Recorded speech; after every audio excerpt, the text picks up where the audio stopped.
Every week, Spags, we say these Playmakers apps can't get more ridiculous, and I feel like this might truly be the most ridiculous one yet. It is possible it's the most ridiculous. It's also, in some ways, perhaps the biggest journey to where we are in modern day. But we are going to talk about all of that. We're also going to talk about the Scott Fish Bowl. We're going to catch up with some NFL headlines, and we are going to talk about the XFL. Sadly, Pete, we're not going to be able to hitch our gravy train to that one for one more year, but we'll talk about that right after the break.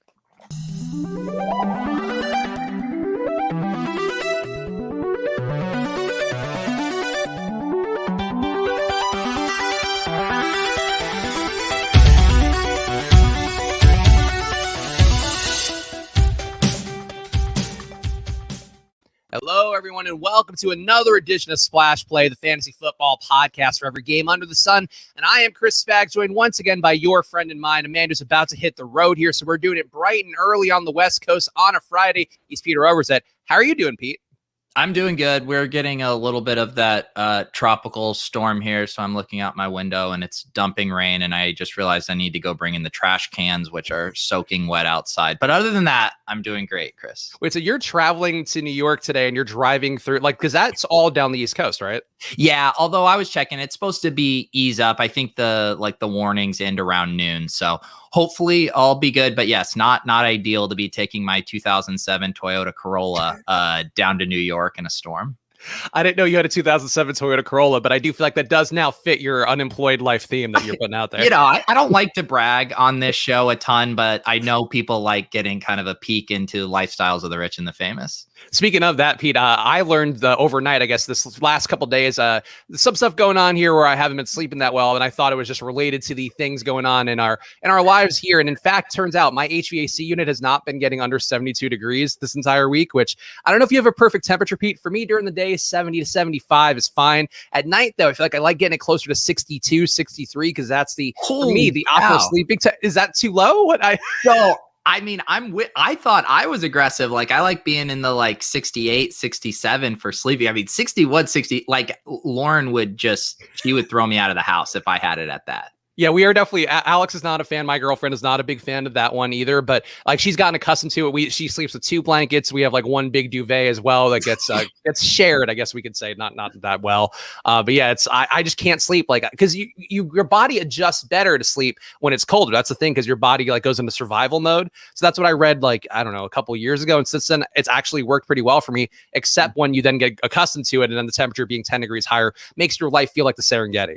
Yeah, I've tried that before too. Honey, you need to freeze overnight, because I listened to this Tim Ferriss podcast where he said it's good to sleep when it's really cold in the room. That is a difference between a man who has a wife and a man who has a girlfriend, I think. But got to set that bar low to start. But let's talk about some of the NFL headlines that are going on right now. And of course, if you are not following at Splash Play Pod be the first thing. Make sure you're following that, because we do follow everybody back on Twitter and Instagram. So easy way for you to boost your follower count and to make sure that Pete and I are seeing your tweets and stuff, because we actually do go in. I definitely go in and give some likes every time I log on Instagram. So make sure to go follow us at Splash Play Pod. Also, make sure you are subscribed to Pete's channel and the Splash Play channel as well, if you're trying to catch up with our Playmakers episodes, or just see some of the stuff we did last year. I think we had some bits. Hard to stay evergreen in the fantasy football industry, but we had a lot of good guests that may be worth checking out. So go dig through the channel, have some fun before we start hitting full stride heading into the NFL season. But anyway, let's talk about this episode. And I think we got to talk first thing about Trevor Lawrence signing his deal, the number 1 pick, $36.8 million deal, $24.1 million signing bonus, which is due within 15 days. I thought this was interesting on the ESPN article. They talk about the actual contract machinations and all of that. And I got to say, Pete, Trevor Lawrence, I think, comes from a rich family, so it probably doesn't matter that much to him. But getting $24 million, knowing that you have that coming within 15 days, I could say I don't think either of us can relate, but that has to be the most amazing feeling in the world. I don't even know what would be a close second.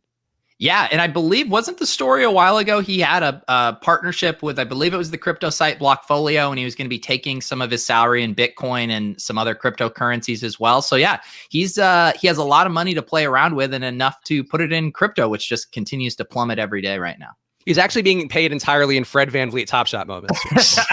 Now that is an aggressive strategy. Yeah, I can't even imagine. Although with some of these guys too, like Trevor Lawrence has been kind of the undisputed number 1 pick, like the QB prospect for a long time. I wonder if at this point there's not even like a surreal factor to it, to where like since he was like a junior in high school, he's like, yeah, I'm just going to make millions playing quarterback someday in the NFL. Yeah, I guess there could be a little bit of maybe an entitlement that comes to that, but either way, I feel like it's got to still be a nice moment for him. And I think with Trevor Lawrence, I'm curious actually because I'm not in the best ball world right now. I'm still thinking about if I'm going to go on a run here and maybe do just a bunch of drafts in August or whatever and try to turn that into a thing. Depends how my life goes over the next few weeks. But how's Trevor Lawrence going right now? Because I kind of get the sense he's a little undervalued in the market just based on what I see on social media. And I guess I might be more of a believer in Urban Meyer immediately turning the Jags around into something, I guess, useful for fantasy. But how are you feeling about Trevor Lawrence? Is he appropriately, I guess, where you feel like he should be, or under market, over market? Where's he going? Yeah, it's interesting you say that because there is a disparity between just the chatter about him on social media and his ADP. In ADP, he's going a tick ahead of the other rookie QBs, Fields and Lance. Fields and Lance just seem to get all of the conversation when people are having, debates about upside quarterbacks. But yeah, Lawrence is interesting. I think it's just because there's never been any question about him for so long. It was just like, yeah, he's going to be the number one pick.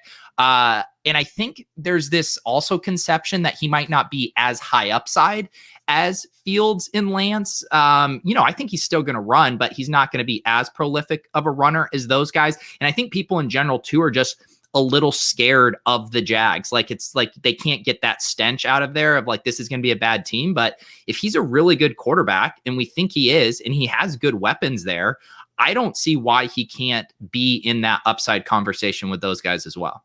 Yeah, I think to me, when we talked about Lawrence a while back with Josh Norris on the show, previewing some of the draft prospects, I thought numbers-wise, looking through the PFF data for all the college rookies, like I saw nothing wrong with Trevor Lawrence. I just thought fantasy-wise, there were guys who appealed a little bit more looking at, Justin Fields' stats in particular, Zach Wilson's stats even, I think, standing out a little bit more because just the systems they were in. But Lawrence going into a system where the coach is currently, definitely going to put his imprint on it and going to be a guy who has gotten the most of his QBs in the past relative to college football. I think Trevor Lawrence is in a really good spot. So if he's going at a high ADP, I don't mind going there as long as you're not taking him over other qualified quarterbacks. But in terms of the rookies right now and where they're going to be, I think, Justin Fields, I could still make a case for. Trey Lance, with the reports that the Niners want to run 600 times this year, I feel like maybe knock him down a little bit. But to me, Trevor Lawrence right there with everybody else. XFL bumped to 2023 after they were trying to get in with the CFL, which I guess The Rock was a part of. And the USFL, Pete, I don't know if you saw this. They're apparently coming back next year. And I'm just bringing this up because, to be clear, and I hope you're on the same page with me, whatever football league comes out that's not the NFL, we need to cover it really aggressively in our chance to maybe just carve a little sliver of that limelight out for ourselves. Well, it was, 2 years ago, we had in February the XFL hit, and playing XFL DFS was just so much fun watching those get. It was like legitimately just so fun. Like I was reluctant at first because I was like, oh, I want to break, whatever. And then I got sucked in. I'm like, no, this is the best.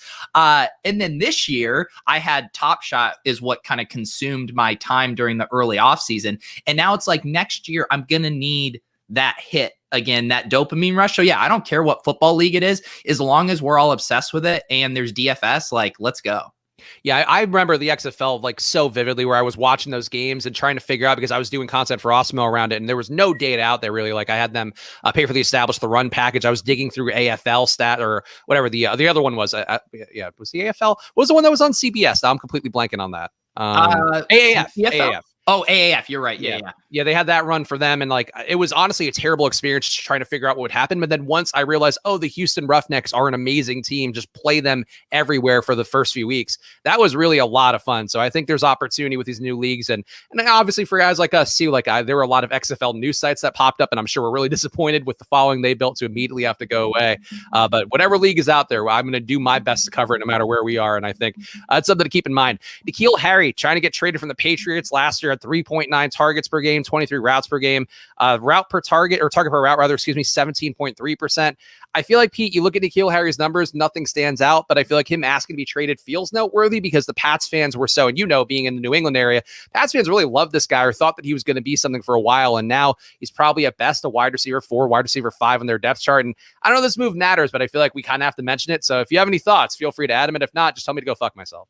Yeah, no, I was a N'Keal Harry truther. I took him like 103 in a dynasty draft. It was the year before I took AJ Brown there aggressively. Or no, sorry, that was the same year. I was drafting both of those guys early. And to give you the state on where things are at now, I legitimately cut this is even before this rumor or that he wanted the trade. I cut him in a 30-man dynasty league. This is a former first-round pick that's entering his third year, and I was just like, it's done. I even asked Pat, I was like, am I allowed to cut N'Keal Harry? And he's like, yeah, I think you can. Yeah, I think part of his value last year was he was still getting some end zone targets, but now with Aguilar being back in, that's kind of been his main value add in Philly and for the Raiders last year. So I feel like that's going to be a tough spot, even if he is in there or if he does stay on the roster. But we'll see what happens with him. It's still a young guy who's been maybe oppressed by the system and a team that didn't throw a lot his first few years. So, maybe one of those guys to watch out for if he lands somewhere where there is kind of an opportunity tree for him to get there. But yeah, I agree with you right now. I think he's probably not a guy you want to hold on to.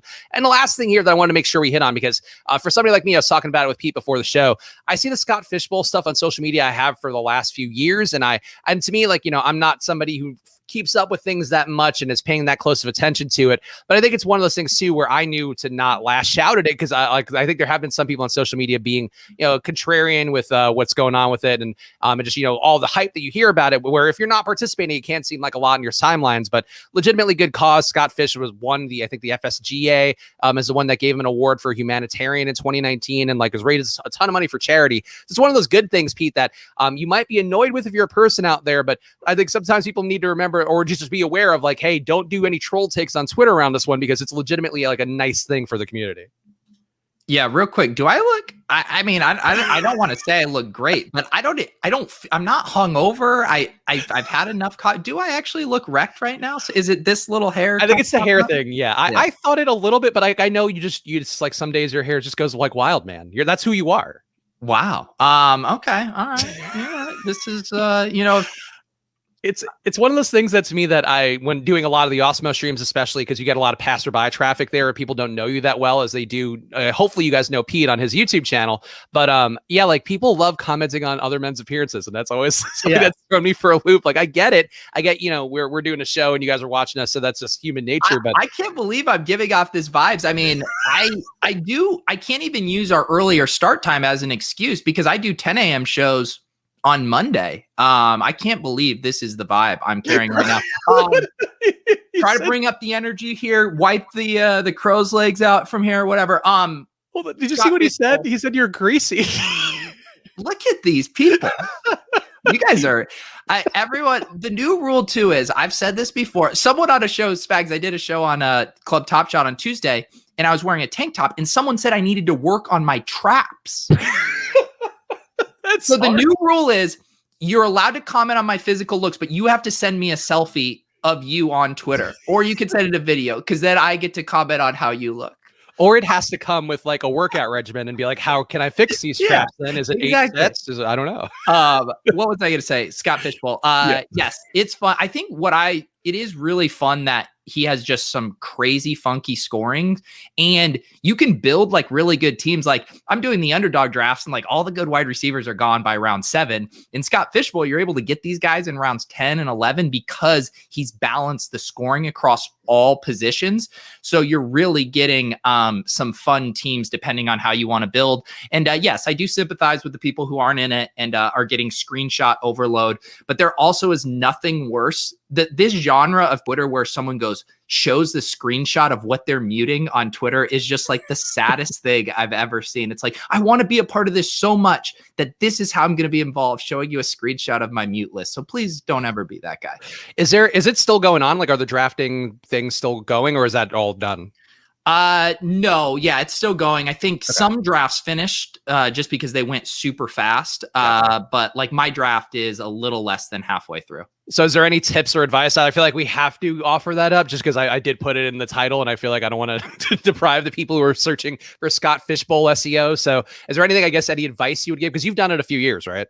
Yeah. I mean, the one thing I've been talking with Davis and Pat about our drafts, and I think what's happened is Scott, the scoring system lowers the value of wide receivers a little bit. It certainly does, but people have overreacted to that too much. You're just getting I think I took T Higgins in the 8th round, just a way too much of an overreaction to the settings that I do really think wide receivers are really, really good values right now. And I have yet to take a running back through 8 rounds, I believe. There you go. I enjoyed that clip that you had with, I think it was you, Pat, and Davis again talking about your draft strategy. Oh, yeah. And I do feel like that was a very viable t-shirt to put out there. So I'm glad you're getting in the mix out there. It's always fun to see. I feel like a little bit like Phil the Cuck Boy in Playmakers. I'm watching you have fun with your other friends, and I'm like, oh well, it's a good bit. I wish we'd come up with that on Splash Play. We have lots of good bits here about like how greasy and tired I look. And Dobby does say you only work out your lower body in the YouTube chat. So I guess that would be a real lunch pail guy kind of move. That's a real Thad Gerwitz kind of move. Right. Yeah. Because normally the criticism of the, aesthetics chaser is that they're only working upper body and they always skip leg day. So I like to think that I have kind of a holistic approach to my workout plan, Dobby. So I'm glad that you appreciate my lower body. You're a fitness contrarian, I think is what that would be.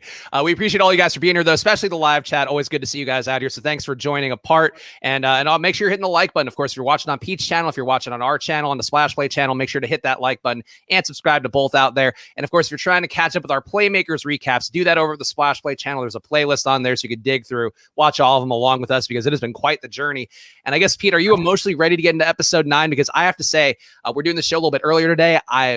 We had a guy tweet us, our guy Yes Man, who always replies to the post and then gives us some feedback on YouTube and on Twitter. He had tweeted earlier in the week at the handle being like, this episode's something else. And I was like, oh, Pete and I usually don't watch till later in the week. And we're at the point of Playmakers where I do not remember these last few episodes. And holy shit, this is a lot to watch at 6 a.m.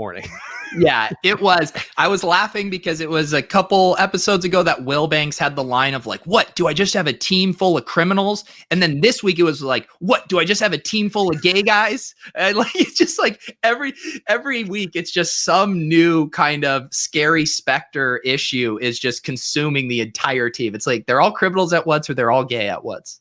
Yeah, I mean, look, honestly, that's empowering a bunch of gay criminals. I think that's the kind of team that I could support just for the sake of diversity out there. But it is episode 9. It's called The Outing. And the show opens with Leon, who's always the moral compass, saying, I don't have a problem with homosexuals, but if you're gay and you play football, you should keep it to yourself. And I feel like, Pete, you see that as the intro. And you know you got to strap in for an episode here where if Leon is given that as the quote, like there was no lead up. It's just like, especially on the Von Allen sports stream that we've been watching for our episodes here, that's always linked in the description. I was just like opening the episode with that. I was like, wow, boy, they're not giving us any breathing room at all. Why do I have a feeling that Phonics is going to be really upset with where the direction of the show is headed right now? My fave last 2 round picks in the DK. Let's do it off the top of our head, Pete. Who would it be?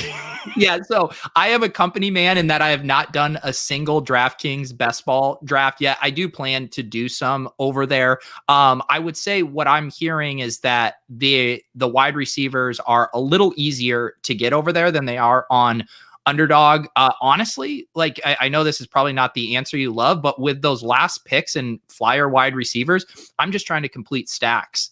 So if I take a guy like Justin Herbert, I might take a flyer on a Josh Palmer. If I somehow end up with Jameis Winston, maybe I'm taking, Marquez Callaway. It's just get that correlation in there with your quarterbacks because you've already made a bet on that offense. I don't know if I have any like in a vacuum flyers off the top of my head.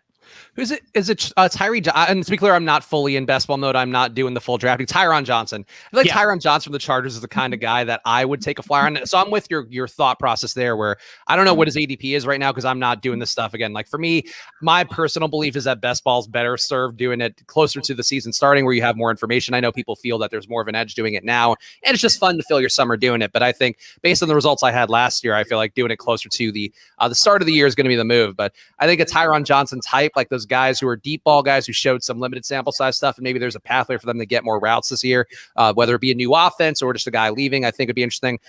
Falcons receivers, kind of the same thing for me. I don't know, like that's sort of where I'd be looking is where is there an opening, where's there somebody who's been vacated, and then where's there's some opportunity to go around for a guy just improving and filling that role. So I'll give him one more, a guy I like a lot. I've been taking a lot of Travis Fulgum late in underdog drafts. He was really good for a stretch last year. We still don't know how good Devonta Smith is going to be in the NFL. Rager was had a very disappointing year. Fulgham was like the one reliable receiver for them. I think Hurts takes a leap this year, and you can get him in any draft on Underdog. So I like Fulgham as a flyer if you believe the Eagles could be a little bit better this year.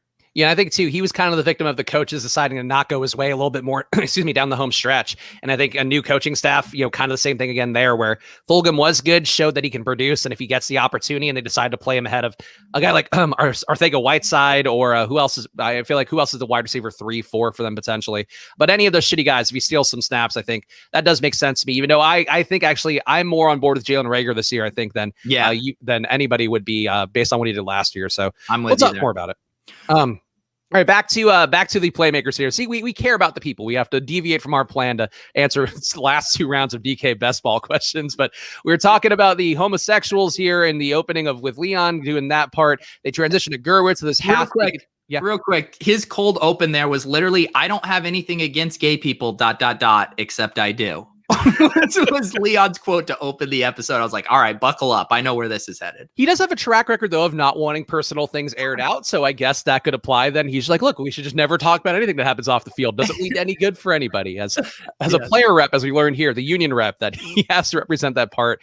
But we get Gerwitz then after this intro. His half-naked fiance is trying to get him the bone, but he says he has a meeting with an agent. She is clearly feeling sexually left out. And I don't know if you noticed this, Pete, but I deem there to be a fully unused bottle of lube by the bedside as a character choice. It sounds like you gave this a much closer watch than I did. I missed Chekhov's bottle of lube there.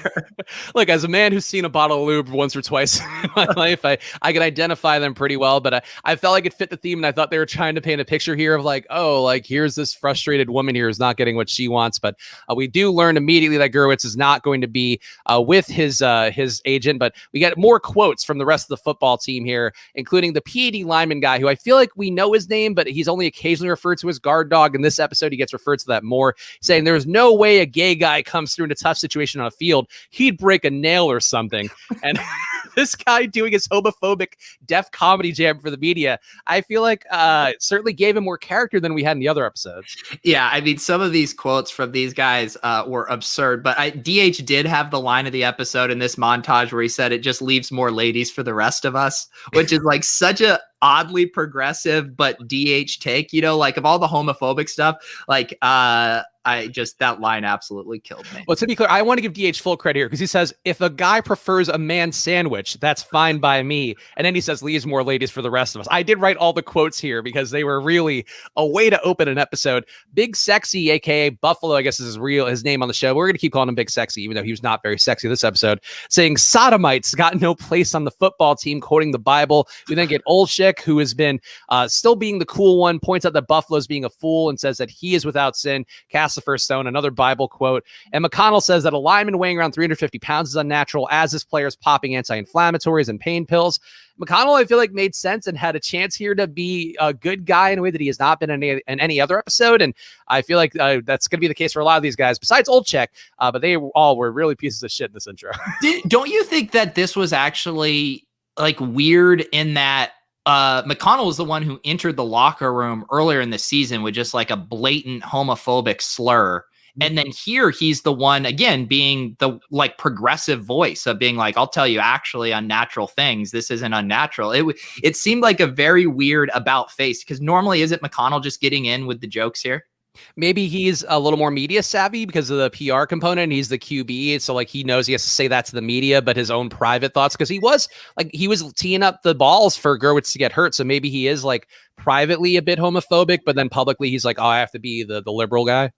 Yeah, which another thing was just absurd with the hospitable balls in practice when they're not even wearing shin pads and stuff was hilarious. Yeah, that scene, I mean, that's really, I think, one of my favorite scenes. I don't know. It's terrible and also like a really good one that comes on later on with McConnell. But overall, McConnell, I guess, seems like a good guy in the situation. Gerwitz tells his ex-boyfriend after banging, I guess they somehow reconnected here. And, that's exes for you. But he tells the ex that it'd be different after football. And there's apparently a report in a top game magazine that there's a player on the Cougars who would greatly improve if they came out of the closet. And we get Gerwitz's quote that he does not agree that it would be good for that person, whoever it may be mysteriously, that is coming out of the closet. And I guess, did you buy, Pete, that the ex would be banging Gerwitz? I feel like the ex is clearly an unstable guy, as we see momentarily in this episode, but I kind of think that he wouldn't put out right away. If I had to choose, I feel like he would have made Gerwitz earn a little bit more than just showing up and banging him at a time that'd be appropriate for an agent meeting, apparently. Yeah, I mean, this guy might be the most kind of like volatile human being I've ever seen. Like the way, we'll see what happens later in the episode. He's barged into the club. I mean, it's just awful decision making on Gurwitch. Like sexual preferences completely aside, like you cannot date a person like this, specifically when you're trying to keep things on the down low. I mean, this guy has already proven to just be wildly volatile and unhinged. I mean, he should have pulled the ripcord on that. If he was cared about coming out or getting outed, you should have dumped this guy a long, long time ago. Tom asked a question in the YouTube chat, which I think is a good point. Has Big Sexy been quoting the Bible all season and I missed it? I don't think he has. Like, I don't think, and I do feel like with DH, he might have like had a something biblical to say at some point. And I do feel like it was one of those things where it's believable because it's football players. And we do know sometimes like Tim Hardaway, I feel like is one of the more famous ones historically, where just out of nowhere came up with some like biblical reasons to not like gay people or whatever. And he supposedly has recanted that and learned and whatever and all that stuff. But I feel like it's believable enough for me, but it does feel like a religious guy probably, like we knew Gurwitz is religious because he mentioned it throughout the show. Like Big Sexy / Buffalo never once said anything. Well, DH is doing lines off of assholes. To me, it just seemed like a nice like writer's crutch. If like, okay, this is the gay episode, and what are all the reasons people are typically uncomfortable with gay people? One, the machismo. This is football, blah blah blah. And then what's the other go-to reason for biblical, spiritual, religious reasons? Because for some reason they think it said in the Bible that God doesn't like gay people. Yeah, I think that makes sense. And I guess maybe it's to show that even like a nice guy, because I think we're supposed to believe, but I guess besides his training table assault or the locker room assault that he had in the first episode, that Big Sexy's a good guy because he's been a good friend and whatever and been a ride or die. So maybe that's the point too. It could also just be Playmakers being lazy. So I think there's a lot of options here in Playmakers as always. It turns out the team thinks that McConnell's the gay one. There's a cutout of him dressed in S&M attire. And I feel like the first thing we have to point out, whoever did that really went above and beyond in a way that this team doesn't seem the most competent, but they had a pretty realistic Photoshop there built to a life-size cutout. Yeah, that was pretty impressive. Real quick, I have a question too. What is the timeline on how long Gurwitz has been dating that girl? It seems like by show stuff, it's like 4 weeks, or is it longer? I think because we only met him like 4 episodes ago. So I feel like, and they go each week as a game. So yeah, it has to just be like a month, maybe a month and a half tops. Okay, yeah, because I was just trying to process like the engagement scene, and like literally 4 weeks later at the jewelry store, going through the 5 C's after only dating for a month. And again, set aside everything else, like that is absolutely crazy. But I guess it's just all for PR. He was just trying to get that squared away. But I would just feel like the bros would be like, you sure you love this woman? Only 4 weeks? Maybe give it just a little bit more time. I think maybe because it's like athlete and she's like not a celebrity, but she's a model. So maybe it's like that sort of celebrity logic where you can get engaged and married fast. And it's just like, that's just them being eccentric types. I don't know. I feel like I agree. It's a little fast and somebody maybe would want to step in here. But look, when you get a chance at a Haley's Whisper model, you got to take it. We all know that. We got also Will Banks. Well, actually, no, McConnell. Here's an important part. McConnell has 350,000 all-star votes. So he wants the word spread that he's gay so he can get in. I think there's a lot of things to unpack there, but the fact that McConnell got 350,000 all-star votes, apparently that's like a good amount. It was more than DH we learned in a few segments here. I don't know what could have possibly happened other than him being like a borderline influencer superstar type. And maybe that's why he's so good with the press, because he clearly is not his football play that's getting him those votes. Yeah, we might as well just like skip a little bit and talk about this Pro Bowl stuff. I mean, we've joked about how the whole season, like we can never even pick a player with more fantasy upside than DH. The only guy who supplanted him was the quarterback from last episode who had all the rushing upside. I mean, DH touches the ball 40 times. They already said at the beginning of this episode that they were going to attack the weakness of the secondary with a lot of downfield throws to DH. And then they're trying to tell us McConnell, who gets sacked or throws an interception every other pass, or Gurwitch, who catches 2 screen passes a game, are going to go to the Pro Bowl. Like, I'm sorry, I'm not buying it, Playmakers. I agree. It was not set up the best here, but yeah, DH apparently has 300,000 votes. Big Sexy has 700 votes, which Big Sexy is upset about. Maybe that's why his homophobia is showing, but to get 700 votes, I'd honestly rather have 0 votes, I feel like. Yeah, I mean, that's like, That's like his mom going down to one of those voting kiosks and just repeatedly putting in ballots. Like that's how many votes that is. And Tom saying it's clearly an air raid offense. We just never see it. I guess that's possible. They just are only showing us the most boring plays over and over again. Though in practice, Gerwitz was airing it out or was getting it aired out to him. So maybe there's more upside to the offense than we realize. But either way, it's the Pro Bowl stuff is really, or the All-Star. They could not get the rights to Pro Bowl here. It's definitely a weird plot line that I guess does fit in well by the end of it all. Back to the rest of the stuff. McConnell was again rumored to be gay, so Will Banks wants to talk to him. Asks, and again, these are quotes here, so please don't just take these things out of context and assume that they are my beliefs. He's saying, "Are you a fairy? You don't seem like one, but you can't tell these days." Will Banks also says some franchises are okay with it. Our fan base won't support it, especially at your position.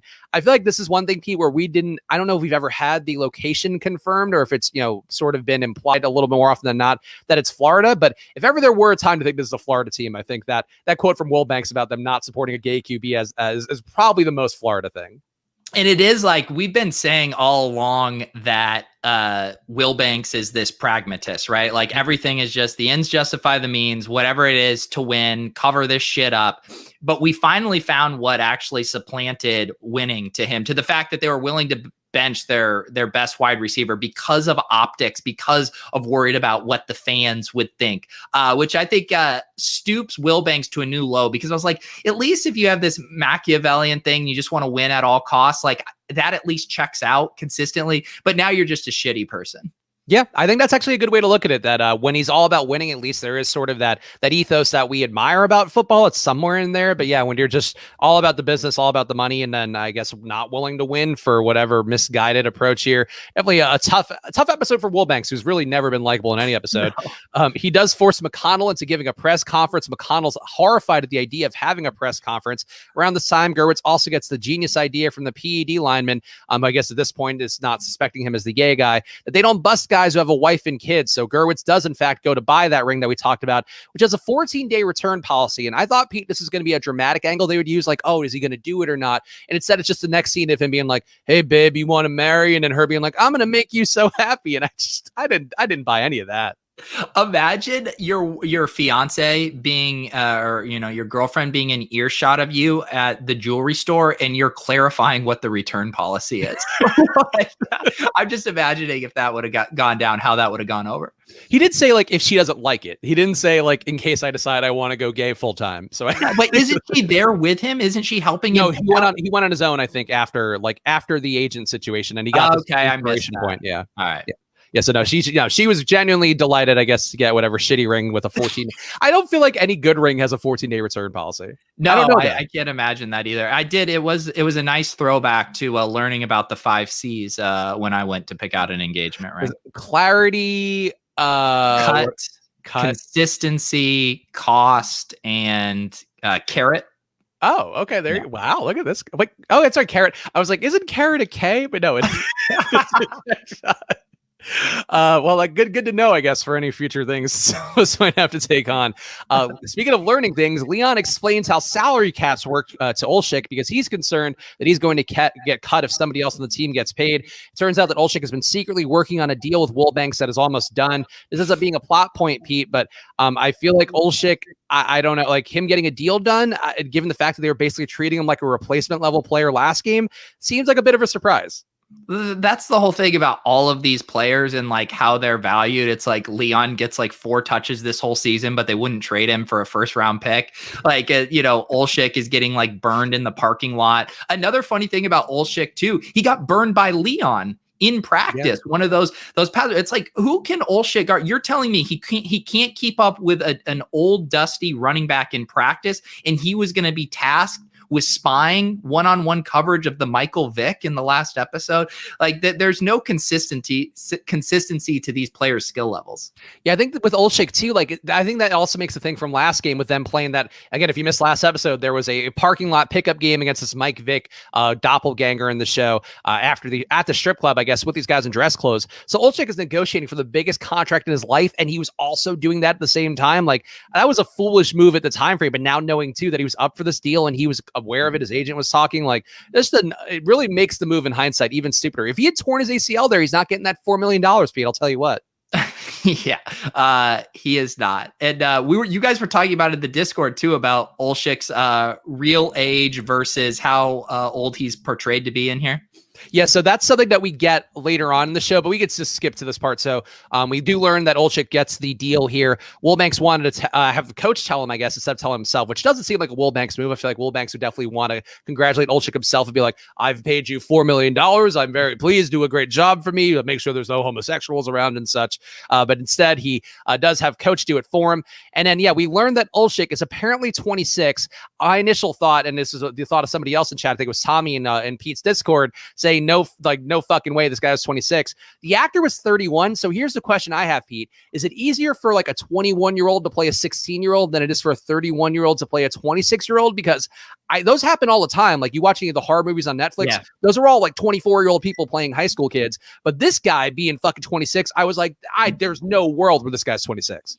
Yeah, I would have never, ever guessed it. I think it's like the triple threat of a dude who's in good shape, who's bald and also has a goatee. Like those three things together, you're just never going to peg them at that age. I'm legitimately shocked. I would have guessed 35 for the actor when he shot that. I would have been so far off. Yes, like Boston's actually like 20. Younger, you don't know.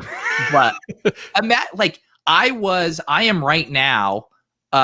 You said he was 26. They were playing him as 26. The actor was 31. Okay, the actor was 31. So I am 3 years older than Olczyk was when he shot that, which is just like, come on. Yeah, I mean, I'm 5 years older than Olczyk, and I feel like we both represent younger, and that's certainly for people out there I know on YouTube that could be a curveball. But yeah, like I some people just look older, and I guess too, we are not hulking men. Maybe there's something with just having to keep. Though honestly, I feel like that actor probably is like a legit small guy in real life. Like he's probably like 5'4" and just like yeah, it's just the Tom Cruise optics thing.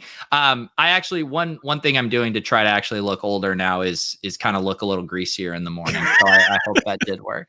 Well, that was actually when I was at Barstool. Like I actually grew this we'll call it a beard, but it's like scruff basically, because I always looked younger and everybody's like, oh, like you must be like 24, 25. And I'm like, no, like I'm like almost 30. Like I just don't want to have this be like my perception, because I felt like it was not holding me back necessarily. And it's weird because I feel like people don't get that. People always want to look younger, but sometimes you do want to age yourself up a little, so people just don't think you're some asshole who like doesn't know what he's doing out there.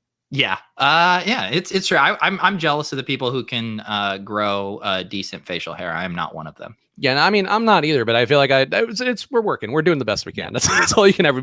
You and your grease, me and my hair, we're all doing the best we can. Apparently, the OC Lyles is not a total shithead now. He's concerned about coaching his chemo. Mentions that he had an uncle that went through chemo, and Lyles, I guess, gives him a game plan. And this was like a scene that had nothing else to do with the rest of the episode. So I guess it's just like showing that Lyles isn't totally bad. But now that I have my notes here, I don't know what the scene had to do with anything at all in the rest of the episode.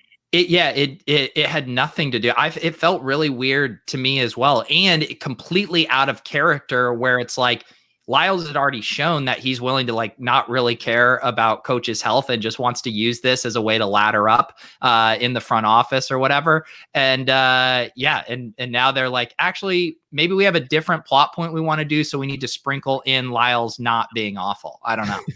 Yeah, that could be it. They're maybe setting him up for a face turn here down the home stretch.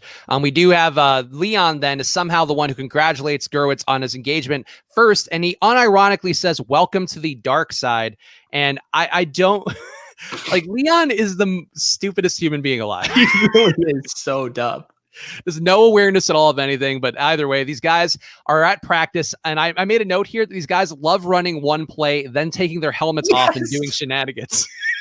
Right, which it's like the only way that is realistic is if it is at the end of practice or the end of a segment of drills. Coach says, all right, one more play before we transition to the film room or whatever. But yeah, it's just like, what's the one no in football too? Like, you don't take your helmet off.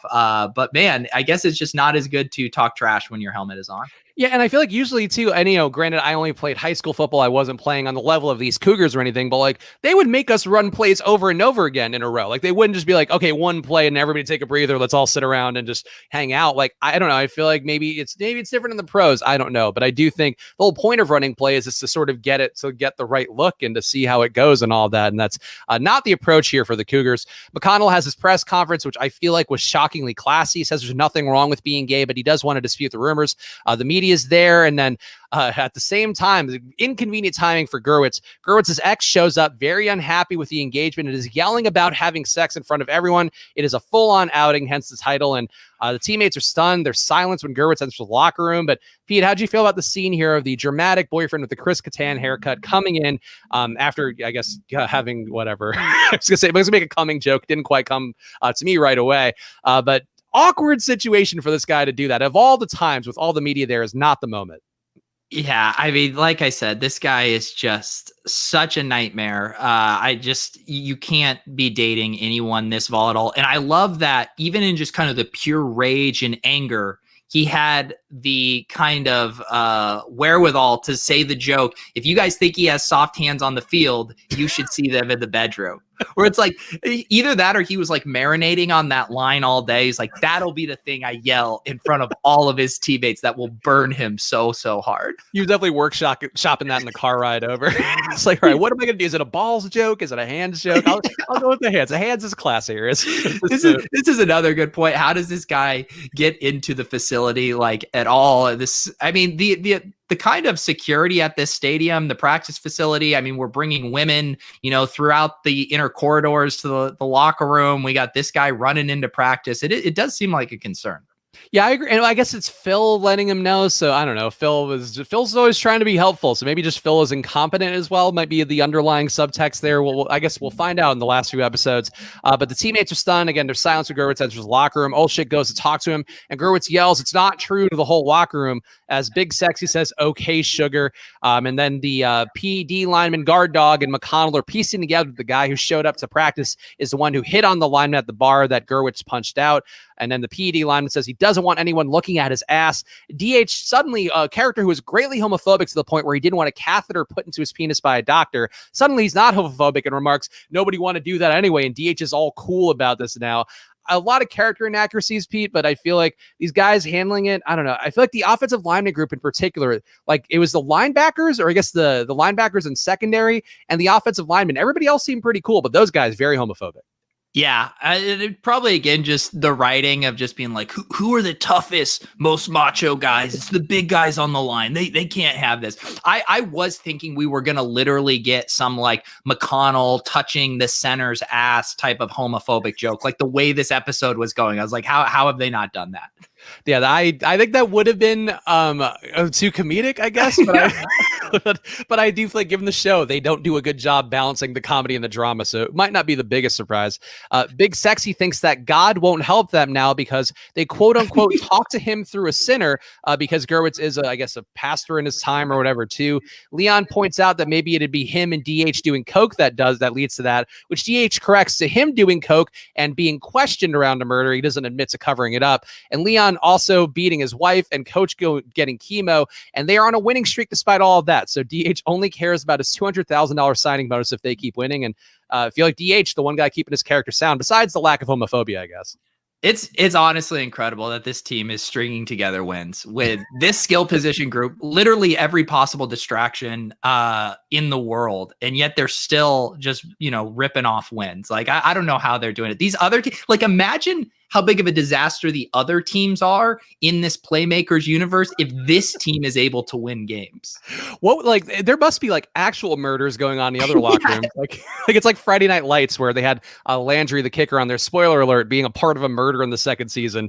And that's for the other teams. Like, oh, we have literal murders. They're doing Breaking Bad. They're selling meth out of the locker room because that's the only way this team can hang in there, I would think. Yeah, it's incredible. I can't believe that they're winning games. I don't know how.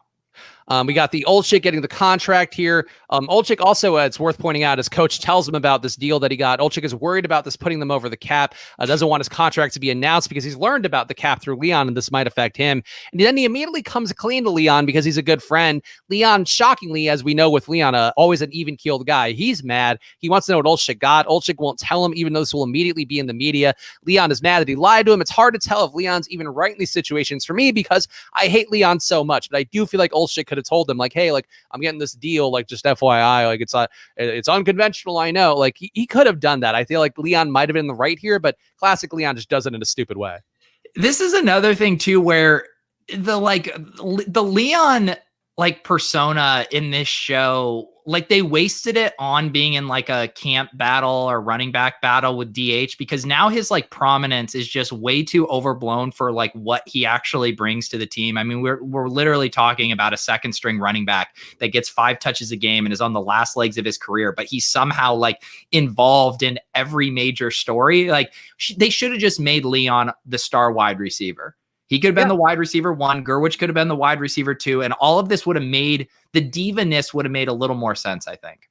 Yeah, I think it's a reasonable way to look at it. I think too, like the character, like the way that he is in this episode where he's like the player rep and he's like the savvy veteran, like it kind of got undercut by the fact that we just saw like he's completely incompetent in handling his own life. So I feel like they could have had him be like the wise veteran there who's doing this stuff. And I don't know, maybe they could have given domestic violence to another guy. There's a lot of ways to handle the approach here. Then I'm with you that they could have definitely carved this up a little better, but they just love the idea of the running back, young running back, old running back kind of approach there. The PED lineman, guard dog, somehow gets Gerwitz's fiance's number and calls to tell her that he wasn't going to see his agent. He was going to, quote unquote, do his boyfriend. The fiance thinks it's some sick freak, and Gerwitz says it's not true and just a classic team prank. And I have to say, even if you are homophobic or whatever, calling somebody's fiance is a really aggressive move when you guys are teammates in the same locker room.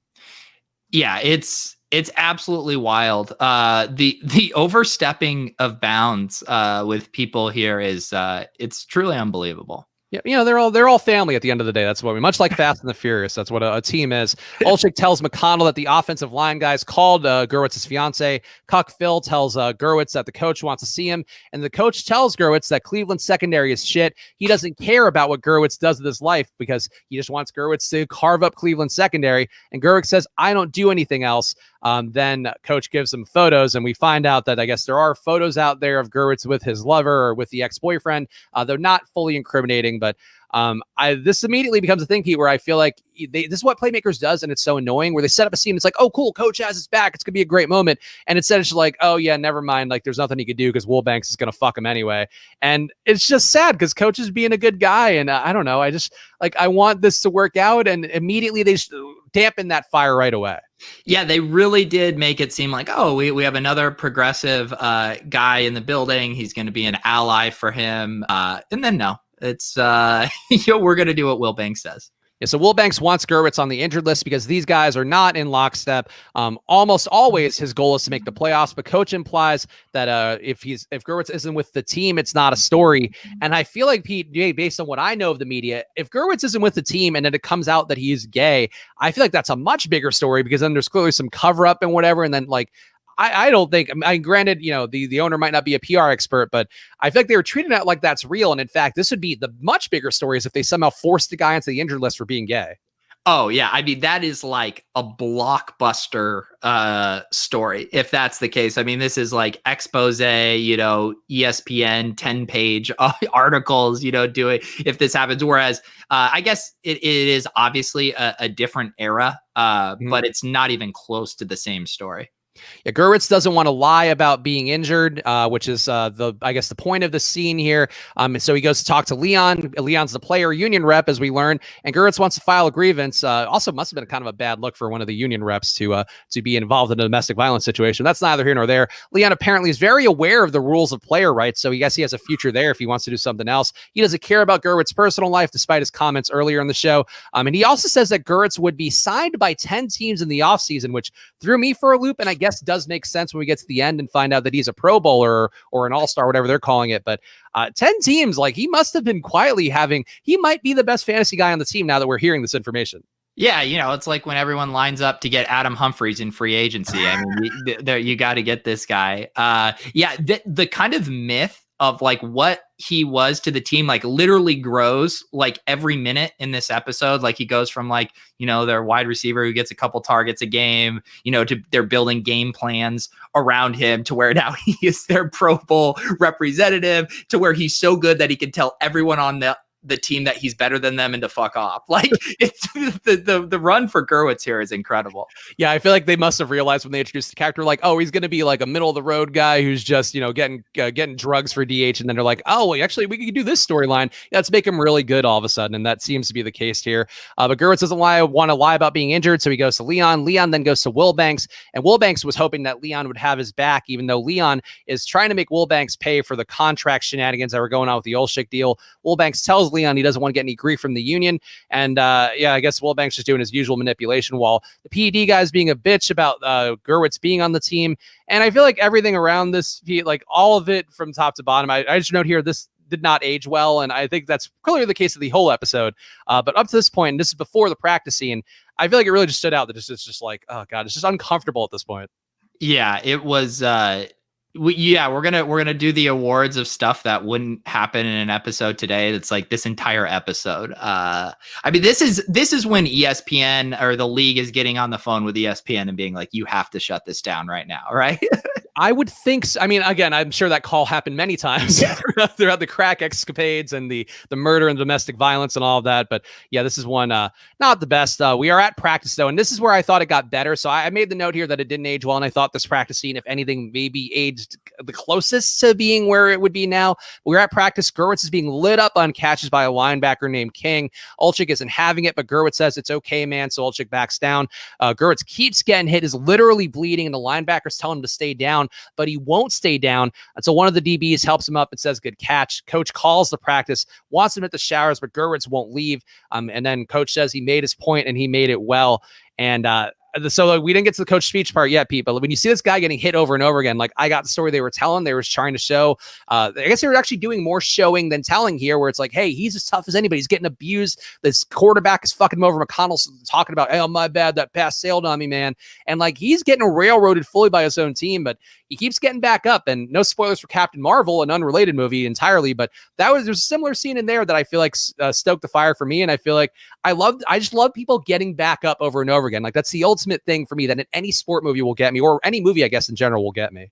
Yeah. Although I mean, to have your own teammates targeting you and trying to hurt you is just absolutely wild under any conditions whatsoever. Yeah, it was actually kind of hard to watch. It's like these are truly awful human beings. Yeah, I was impressed by his fighting spirit, but I would agree. Like, yeah, that is, I guess if you're looking through that lens, it is also incredibly downing, or much of a downer, that these guys are professionals and they're just abusing a man to the point of bleeding and injury for the sake of, I guess, not liking gay people. But the coach says in his 23 years of coaching, he's never been more embarrassed by a team. He finds the PED lineman, guard dog, McConnell, King, and the safety who helped Gurwitz up, who I feel like wasn't involved in this and was just was being nice at the end. But he finds him $25K, each threatens to fine him $50K if they go to the union.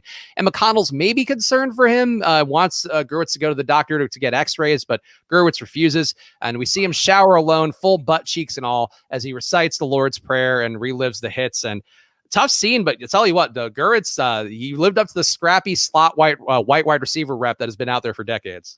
I feel like the writer, like, they're like, wait, we're making McConnell to be way too much of a villain. Let's like give him a little heart. Like every time we're just like, no, this is the worst dude. They're like, okay, he's not the stone worst. He's just the worst.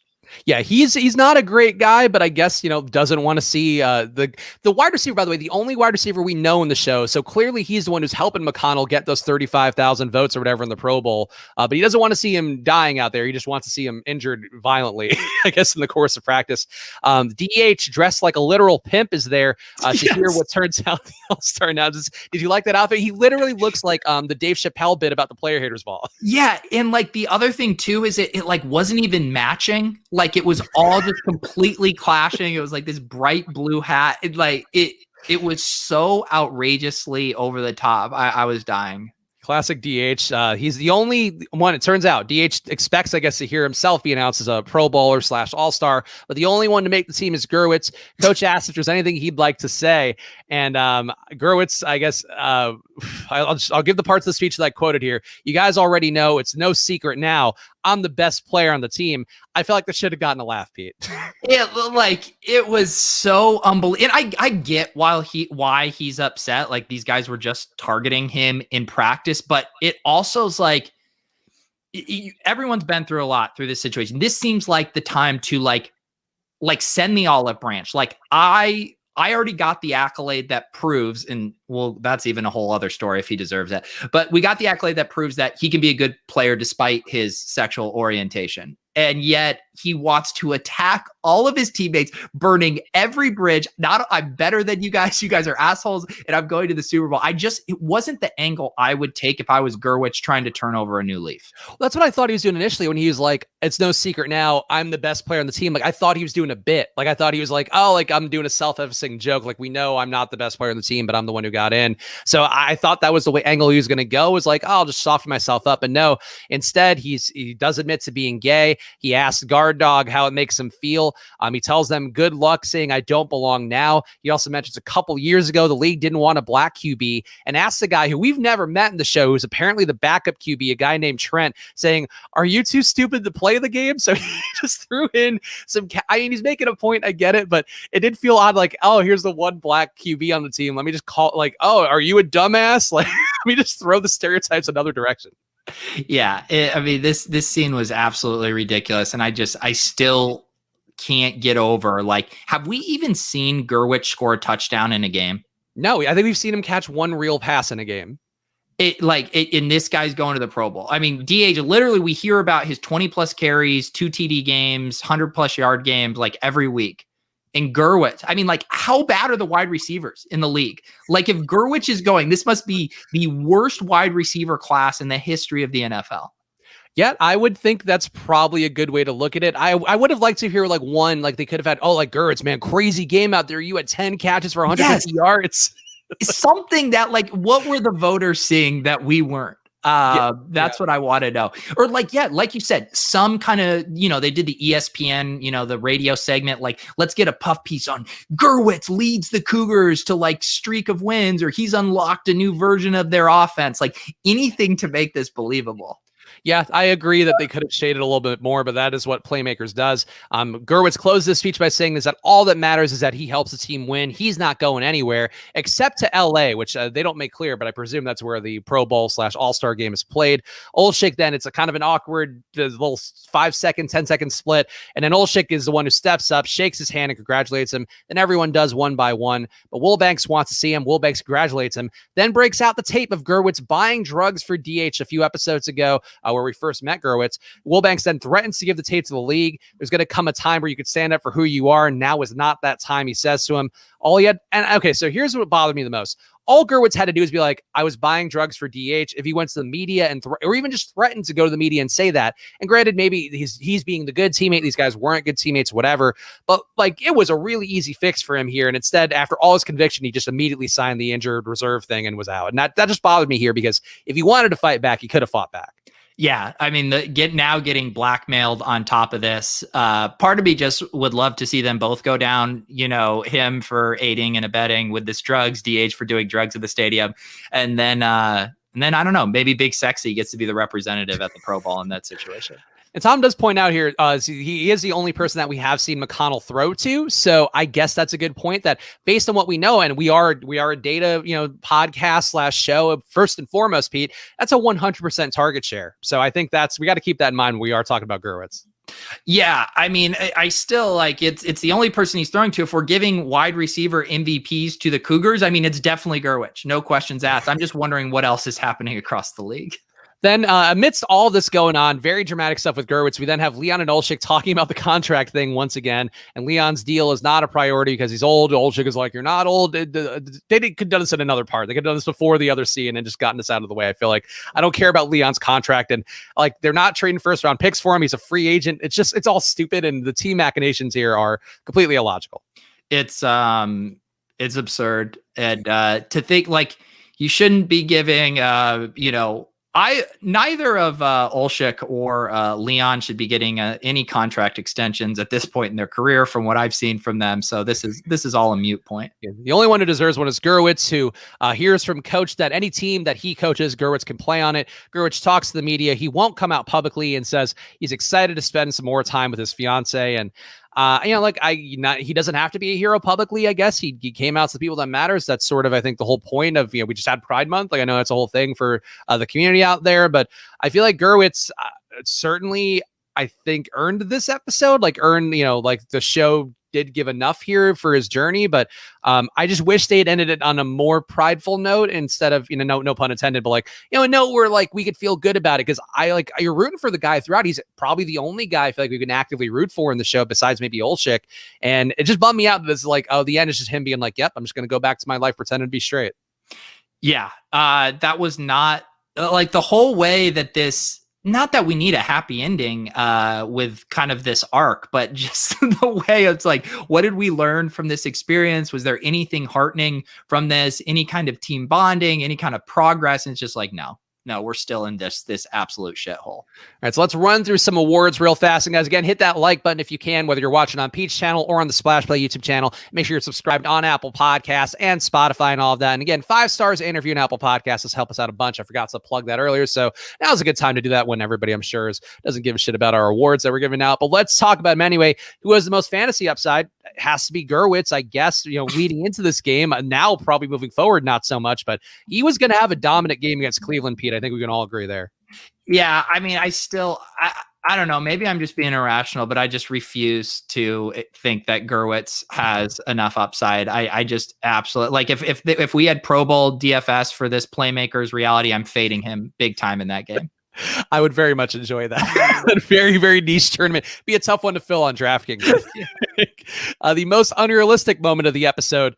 Is it the whole episode? I guess. I think it's the the owner blackmailing him. I feel like has to be fundamentally the most unrealistic because owners are scumbags. I feel like that's a level of scumbaggery well beyond. But I think that to me just has to be it. Yeah. Sorry. Which award? Most unrealistic moment of the episode. Most unrealistic. Oh my God. I mean, this whole show is just full of it. I will say, just players blatantly targeting their teammate in practice is just I'm sure there's been skirmishes, right? Where guys, get into it, they get heated and stuff, but repeatedly just spearing a dude, it was just wildly unrealistic.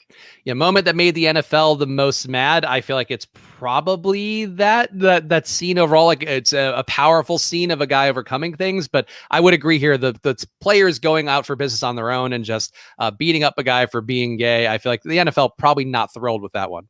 Yeah, that opening montage where they're just tossing around all the homophobic slurs. Yeah. I think the NFL is oh God, turn this off. And the owner stuff too, I think probably would make the NFL not the most delighted. The NFL happiest scene, I guess, just Gurwitz, going on injured reserve and talking about going to see his fiance. Yeah, I thought that was. I think that's heartwarming. The NFL will be like, oh, that's so nice. Good. Oh, he's going on injured reserve, but life goes on here. That's what the NFL loves to see. Asshole of the episode, I think, has to be Guard Dog, going well above and beyond with his PD love that we've seen in the past, and calling a fiance not the best move. So I will say he is in fact my asshole of the episode. I guess the real asshole of the episode could be the Gurwitz's ex-boyfriend as well. I mean, he's up there. I'm gonna go with Will Banks, who just, like you said, he made that shift from just caring about winning to actually just being a horrible human being. So he gets my asshole. Also, I just want he gets your asshole. Does he? Please don't clip that one. Also, to be clear, when I was giving the award out, I was literally referring to the ex-boyfriend's anus. So I just want to. No, I did. You were doing it purposefully, and then I said it accidentally. That's how it goes on this show. Cool bro moment of the episode. Leon, the player rep, I guess would be it. He was helping out. Though Olshik just being supportive throughout. Olshik is really the one guy I think is just always there for everybody. So it's probably Olshik. But I did like Leon being well, listen, I might not support your lifestyle choices, but I'm gonna here's the cap rules. Here's what section 1A has this. So I don't know. I liked it. Yeah, cool, bro. Also, let's say the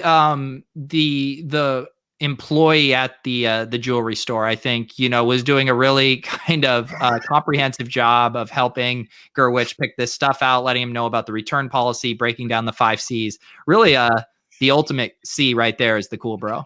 Teammate bonding of the episode. I mean, look, I don't support it, but I do feel like the guys get bonding over the homophobia. Probably, like you didn't see Guard Dog and Big Sexy hanging out a lot before, and also the defensive players, and those guys got together in the name to be completely homophobic and terrible to their teammates. So I think not my preferred method of teammate bonding, but I do think it was technically teammate bonding. Yeah, I would say the teammate bonding, I mean, they all bonded over being very homophobic toward Gerwich was unfortunately the most bonding I saw. Best Actor Award, I'm thinking is Gerwitz. I think he carried this as best you can. It is a full soap opera plot line, but the man did his work. I was buying him being abused on that field and just continuing to fight, and I liked it. Yeah, I thought Gerwich was pretty believable as an actor. Of all the things that were wrong with this show, that was a believable performance. Worst Actor Award, I will continue to give to the gay ex-boyfriend guy. I just feel like and honestly, he's playing the character well enough, I guess, and getting the results that you'd want out of the role. But as a guy, everything is so hammy with him, so I will continue to give him my Worst Actor Awards as well. Yeah, I maybe it's because I just hate the Leon character so much, but I do think some of his stuff is pretty bad. So I'll give him the Worst Actor Award. Seeing that wouldn't be on TV today, the whole episode. Yeah, this whole thing is getting canned. Yeah, honestly, the more the show goes on, I'm like, wow, I honestly did not know this is going to be so tough to do content around and not feel like we're treading some tough lines. But yeah, the whole episode, Playmaker of the episode. I mean, I think I will give it to Gerwitz again. I love everything I got out of Gerwitz here. True gritty guy, living up to the scrappy white wide receiver labels, and then adding some new ones with the possibly gay white wide receiver who's also scrappy award. So he's my Playmaker here, and I hope we somehow get a return from him. This isn't just the show like writing him off down the stretch after he's been a pretty big part here for the last few weeks. Yeah, I'm still giving it to DH for, missing the Pro Bowl and still coming in with that pimp suit. Also having the best lines of the episode week after week. He really is the only thing that's keeping me coming back. That we're doing it no matter what. Have you given him the award every week? I think so. I think you have. I think DH has been like, I didn't know if it was like a deliberate thing you were doing each time, but I think you definitely have given DH the award every single week. And honestly, like if you took DH out of this show, and he's like such necessary comic relief, it would be a very miserable watch. If you took Leon out of the show, I think it's at least 25% better. Yes. You just remove Leon. You also, if you do that, you free up more touches for DH. You can get him to 45 carries a game if you get rid of him. He is a clear 101 here for any fantasy drafts out there for that DFS tournament that we're doing for the Splash Play Pro Bowl, or for the Playmakers Pro Bowl, rather. All right, Pete, what are the plugs here? Obviously, people should be following you at Peter Overzet. They should be following me at Chris Spags. They should be following our at Splash Play Pod handle as well. But you're hitting the road. What do you have going on here show-wise? Any plugs?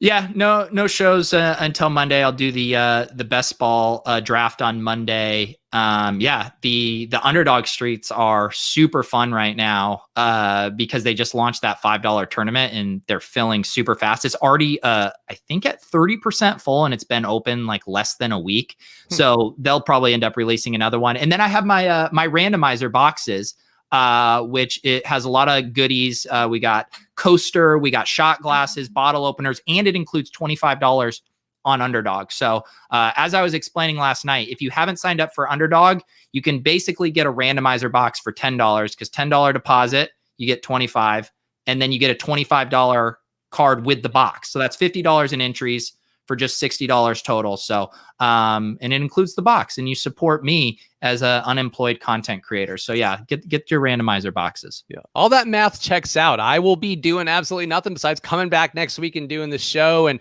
hanging out and dealing with this miserable 72-degree weather inside this apartment. But we appreciate all you guys for being here. Make sure to subscribe to Pete's channel and the Splash Play channel. Of course, like our videos and any other videos you find out there, because that's what helps out YouTube content creators. We appreciate you guys for being here. Enjoy your weekends and see you soon.